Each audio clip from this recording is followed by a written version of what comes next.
Welcome to my review series. Today I will be reviewing Mischief Makers for the Nintendo 64. I'll open things off by talking about gameplay. The gameplay is where Mischief Makers really shines. It's a 2D platformer that's simple and it's really addictive. Nearly everything in the game, from the combat to the puzzles, is solved by some combination of grabbing, shaking, or throwing things. The levels in the game are mostly unique enough that you don't really notice you're doing much of the same thing because you're using the moves in different ways.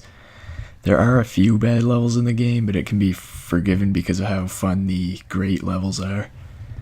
The boss battles, for example, are really great levels that are unique, and they offer a challenge where you need to beat them without taking damage to receive a gold gem.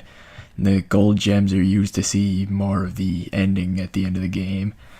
That challenge adds replay value to the game, and it's really rewarding when you can actually succeed because of how difficult it can be. Aside from the hidden gold gems, though, there isn't a lot of replay value to the game. Once you're finished, that's pretty much it. There's not really a new game plus or any secret levels to uncover.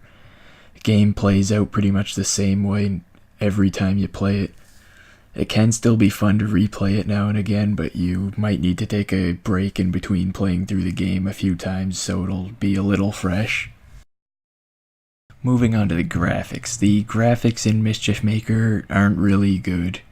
They aren't that terrible for the time the game was released, but the graphics are still a little rough around the edges in some spots.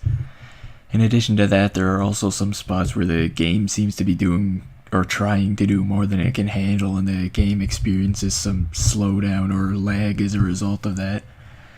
Also, another thing that isn't technically a graphics problem, but I'll mention it anyway, is that the text in the game does have a few obvious grammar mistakes in it at a few points.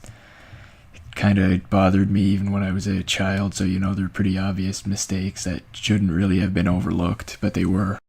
Now I'll say a little bit about the story of Mischief Makers, but not much.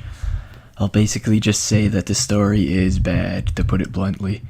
I'm going to try to keep most of this review series to be spoiler-free, so I'm not really going to get into too much of what made it so bad, because most of that came near the end of the game, but I'm not usually one to judge the story of games too harshly, so when I say a story of a game is bad, it must be pretty bad.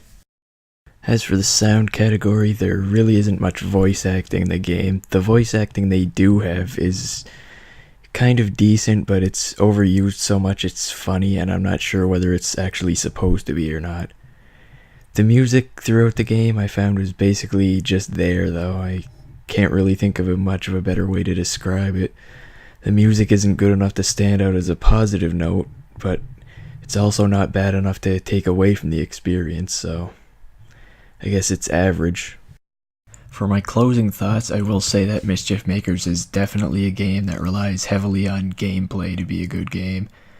That's not really a bad thing, but it seems to neglect pretty much everything else, and because it only does good in gameplay, I can only give Mischief Makers a final score of 7.5 out of 10.